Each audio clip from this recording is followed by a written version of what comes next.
Olá pessoal, sejam bem-vindos a mais um Espaço Heráclito. Meu nome é Flávio Ricardo Vassoler e hoje aqui no nosso programa nós vamos tratar sobre uma questão extremamente importante e que recorrentemente provoca uma série de tragédias no Brasil e ao redor do mundo, que é o tema da mercantilização da saúde. Eu vou fazer esse programa, pessoal, em homenagem a Ana Carolina, que era esposa do meu amigo Leandro Farias. A Ana Carolina chegou a um hospital privado no nobre bairro da Barra da Tijuca, no Rio de Janeiro, em agosto de 2014, em agosto do ano passado, para receber atendimento em relação a uma apendicite supurada que ela tinha. A Ana não recebeu o atendimento emergencial, esperou durante 28 horas para ser submetida à cirurgia e, como tende a ocorrer nos procedimentos desse tipo, a Ana foi acometida por uma infecção generalizada e veio a falecer aos 23 anos, pessoal. 23 anos. Uma moça cheia de planos, cheia de futuro. O Leandro e a Ana haviam se casado, se eu não me engano, há pouco tempo, como o Leandro comentou comigo. E a tragédia que acometeu a Ana Carolina vitimiza milhares e milhares de vítimas no Brasil todos os dias, seja na rede pública do SUS, seja na rede privada. E é curioso que a classe média mais conservadora e pouquíssimo politizada vitimiza, demoniza o sistema público de saúde e não entende as implicações políticas do sucateamento e da posterior privatização de uma série de redes hospitalares públicas, e não só no âmbito da saúde, no âmbito da educação, no âmbito do transporte, no âmbito da habitação, para fazer com que tudo seja gerido com vistas à mercantilização dos setores fundamentais da economia. Quando nós falamos do conserto de um carro, isso não parece tão grave e trágico quanto a lógica que mercantiliza a administração da saúde como mais uma das mercadorias que o capitalismo gerencia. Sobre isso nós vamos falar hoje, nesse nosso programa do Espaço Heráclito, que é dedicado, como eu já coloquei aqui para vocês, à memória da Ana Carolina e de tantas vítimas desse aspecto da mercantilização da saúde. Mas antes de nós falarmos sobre isso, eu gostaria de lembrar a vocês as 3 fontes por meio das quais vocês podem assistir a todos os programas do Espaço Heráclito. Desde o programa de número 50, eu venho gravando os programas do Espaço Heráclito aqui nos Estados Unidos. Estou aqui em Chicago, estou morando aqui em Chicago, fico aqui 1 ano, cheguei aqui em setembro de 2014, nós já estamos em fevereiro agora, ficarei aqui até agosto, até fins de agosto, para terminar minha tese de doutorado sobre o escritor russo Fyodor Dostoiévski. Fico aqui 1 ano e voltarei ao Brasil então. Então, essa temporada de setembro de 2014 até fins de agosto desse ano 2015 é feita aqui nos Estados Unidos. Os programas são gravados aqui em Chicago. Eu estou aqui no meu quarto agora, estou gravando o programa para vocês e quero lembrar que existem 3 fontes por meio das quais vocês podem assistir aos programas anteriores do Espaço Heráclito. São elas: a primeira, o Portal Heráclito, www.portalheráclito.com.br. Quando vocês entram na minha página do Portal Heráclito, que envolve não apenas os programas do Espaço Heráclito, mas também uma série de textos de minha autoria, a menção aos livros que eu já publiquei, o Evangelho segundo o Talião e o Tiro de Misericórdia pela editora Universos, as fotonarrativas das viagens que eu já fiz pelo mundo. Quando vocês acessam o Portal Heráclito, vocês vão ver na parte de cima da página um ícone para vídeos. Quando vocês clicam sobre esse ícone, vão se abrir 2 abas.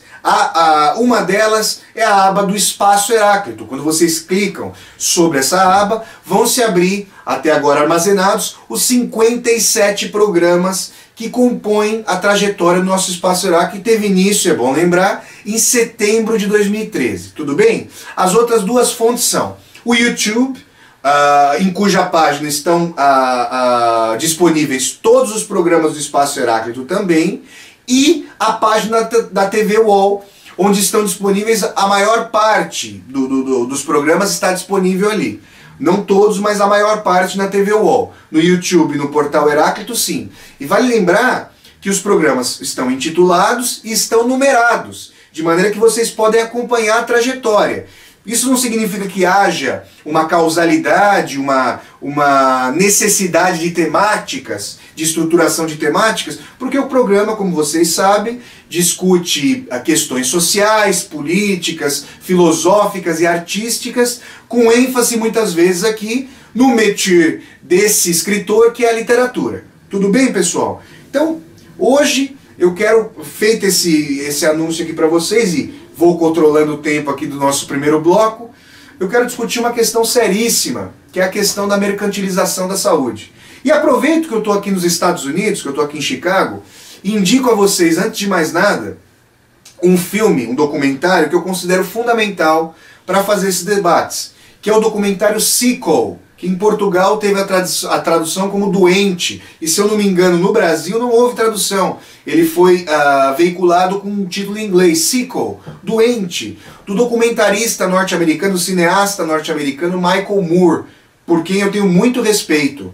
Se vocês colocarem o nome desse filme, Sickle, no Google, por exemplo, e buscarem online, vocês podem assistir ao filme online. Aliás, vários filmes podem ser vistos nesse sentido. Esse documentário é fundamental, e eu o menciono para fazer uma discussão sobre a mercantilização da saúde com vistas, sobretudo, no Brasil, com vistas ao Brasil, porque o modelo que se estrutura aqui nos Estados Unidos, que é um modelo de mercantilização total, é um modelo que faz com que não haja, de maneira nenhuma nos Estados Unidos, nenhuma gratuidade no atendimento da saúde. Vocês veem, historicamente, a dificuldade que a Hillary Clinton e agora o Obama têm para estabelecer um SUS nos Estados Unidos. Tamanha lavagem cerebral, eu diria, contra qualquer iniciativa do Estado de atuar universalmente na saúde. Aí são tantas coisas ditas, porque o médico não poderá escolher onde vai trabalhar, uma série de balelas que nós sabemos. Os médicos, por exemplo, do SUS no Brasil prestam concurso, são mal remunerados em grande medida, muitas vezes, e esse é um problema que o sistema público de saúde apresenta, mas apresenta em articulação com a drenagem privada da saúde pública, conforme nós vamos discutir aqui. Mas vale frisar que aqui nos Estados Unidos, o descalabro da saúde e a mercantilização, esses dois fatores fazem com que atendimentos em hospitais privados gerem dívidas nas famílias impagáveis. Pra vocês terem uma ideia, eu não vou falar o nome do meu primo, mas o meu primo que mora em Fort Lauderdale, na Flórida, teve um problema sério recentemente e precisou ficar internado durante 4 dias no hospital, fazendo uma série de procedimentos. A conta do hospital do meu primo chegou a quase 200 mil dólares. Eu repito, quase 200 mil dólares. O meu primo tinha um plano empresarial. E se ele não tivesse esse plano empresarial? Porque, vale lembrar, não há consolidação das leis trabalhistas aqui nos Estados Unidos. É tido que os trabalhadores negociam com as empresas, como se houvesse igualdade contratual das partes. O trabalhador precisa receber para sobreviver e a empresa está ali e contrata o serviço. Então, é um absurdo esse liberalismo norte-americano de não consolidar as leis trabalhistas e tornar o trabalhador uma parte extremamente frágil do setor produtivo, como é ao redor do mundo, mas muito mais protegido. Por exemplo, na Europa Ocidental, sobretudo ali na Escandinávia, e até o Brasil, com a sua frágil legislação trabalhista, ainda apresenta mais proteções ao trabalhador do que nos Estados Unidos. E vejam, será que o trabalhador se coloca de forma vulnerável, se vê com vulnerabilidade diante da empresa, sendo que além de necessitar do salário, muitas vezes o trabalhador precisa da cobertura do plano de saúde e se ficar desempregado perderá essa cobertura? O trabalhador tende a ficar dócil nesse sentido. Então vocês veem as articulações de interesse. Isso posto, pessoal, vale frisar que a tragédia que acometeu a Ana Carolina em agosto de 2014 ali no Brasil, é uma tragédia que acomete milhares e milhares de pessoas. E aí nós precisamos entender por quê. Por que a saúde pública no Brasil é ruim? Ou SUS, que é um sistema universal, Sistema Único de Saúde, que atende independentemente de onde a pessoa viva no Brasil, nos 27 estados brasileiros, independentemente de onde a pessoa viva, ela pode ter atendimento, por exemplo, no estado mais rico da federação, que é São Paulo. Ela pode se deslocar de Pernambuco, por exemplo, a São Paulo, de Santa Catarina a São Paulo, se for necessário um tratamento que não existe nesses estados. Mesmo que a pessoa pague seus impostos em Santa Catarina ou em Pernambuco, há uma federalização do SUS, uma universalização com base na federação, na União, de tal maneira que o brasileiro pode ser atendido, teoricamente, obviamente, em termos da lei, em qualquer unidade da federação. Porque o SUS é sucateado. Será que os atendimentos públicos, as instituições públicas por si só, têm uma lógica de não funcionamento como primazia das instituições privadas? Será que isso é verdade? Ou será que isso é verdade em todos os casos? Desde o fim da ditadura militar no Brasil, vem vigorando um pensamento neoliberal de desmantelamento das instituições públicas. Isso posto, pessoal, é muito importante colocar que instituições como a Universidade de São Paulo, instituições como a Universidade Federal do Rio de Janeiro, instituições como o Hospital das Clínicas, ligado à Faculdade de Medicina da Universidade de São Paulo, em São Paulo. Essas instituições podem ser tidas como instituições menores, instituições públicas sem representatividade? Será que o telespectador do Espaço Heráclito não preferiria, se puder passar nesse matadouro do vestibular, nessa forma injusta de seleção dos candidatos, que gera uma série de problemas? Mas será que os telespectadores do Espaço Heráclito não prefeririam fazer uma universidade pública que, além de ser universalmente, integralmente gratuita, tem muito melhor qualidade de ensino, apesar dos problemas que possui, tem muito melhor qualidade de ensino do que a universidade privada no Brasil? Porque vale frisar que, por exemplo, eu estou fazendo aqui meu doutorado, uma parte do meu doutorado, junto a uma universidade privada norte-americana. Mas, pessoal, esse é um outro fator. A Northwestern University, junto à qual eu venho fazendo a minha pesquisa de doutorado, que é uma das melhores universidades aqui dos Estados Unidos e uma das mais antigas aqui nos Estados Unidos, remontando ao século XIX, essa universidade chega a cobrar de alunos, por exemplo, do curso de letras, eu estou fazendo doutorado em teoria literária, então por isso eu falo do curso de letras, que não é um dos mais caros, chega a cobrar dos alunos aqui de graduação a bagatela de $50 mil ao ano. Imaginem vocês quanto custa um curso de medicina aqui na Northwestern University. Eu moro em Chicago, a Northwestern fica em Evanston, que é uma cidade ao norte de Chicago. Mais de $100 mil por ano um curso de medicina. Façam as contas. Se o curso durar 6 anos, como no Brasil, nós estamos falando de, por baixo, $600 mil. Quem tem esse dinheiro? Vocês têm esse dinheiro? Eu certamente não tenho esse dinheiro. Os telespectadores do Espaço Heráclito podem ser pessoas de classe média, média baixa, pessoas pobres, pessoas universitárias, mas para ter esse dinheiro, nós estamos falando de upper middle class, a alta classe média e, obviamente, da população mais rica.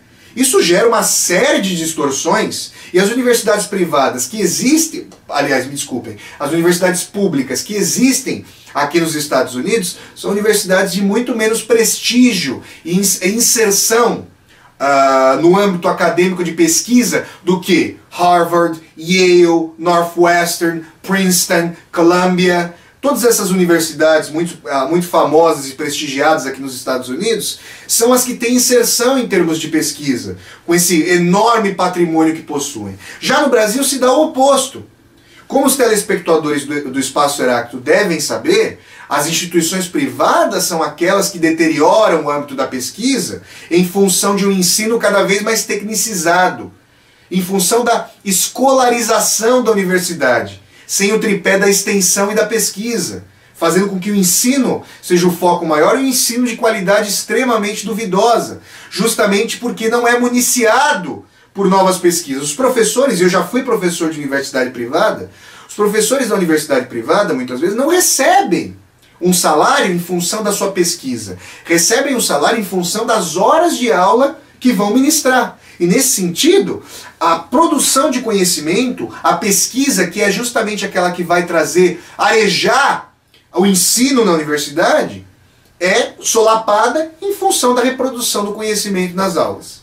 Isso posto, pessoal, com essas distorções, isso interessa a enormes grupos econômicos de cunho nacional e internacional, que haja o sucateamento dessas instituições de tal maneira que a população, ou vamos usar o termo aqui desse capitalismo recrudescido, que os consumidores, sejam os consumidores da necessidade de saúde, dos bens de saúde, dos bens de educação, dos bens de habitação, fiquem completamente reféns dessa situação.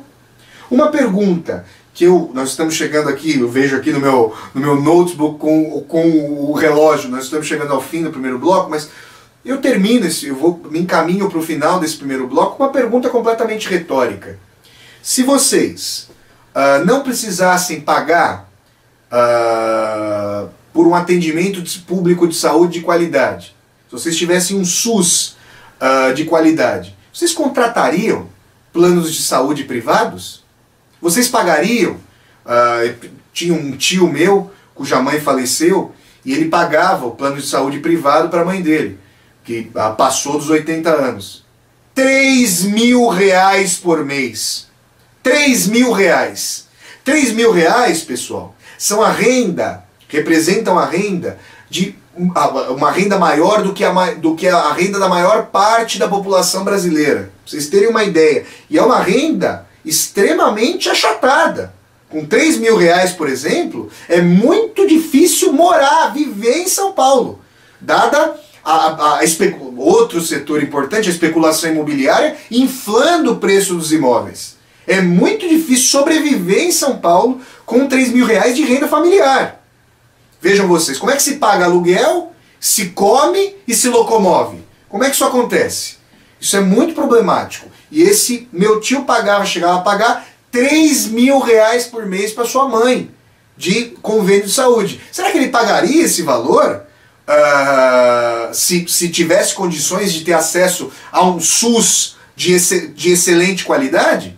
Então, são essas questões que nós precisamos discutir, porque esse meu tio já aposentado, ao invés de aproveitar, trabalhou a vida inteira, e ao invés de curtir os seus últimos anos de vida, sua aposentadoria, dignamente, com toda a justiça, já que contribuiu durante toda a sua vida para o desenvolvimento da sociedade com o seu trabalho, no momento que está mais fragilizado, além de pagar a exorbitância do convênio para sua mãe, paga o convênio para si mesmo, que é um outro valor caríssimo, e começa a despender um valor enorme com remédios. Ou seja, está tudo articulado, todos os interesses da indústria farmacêutica, da indústria dos convênios, essas indústrias são extremamente articuladas, geram uma exploração econômica brutal desse fator que nos vitimiza a todos. Todos nós somos Anas Carolinas em potencial.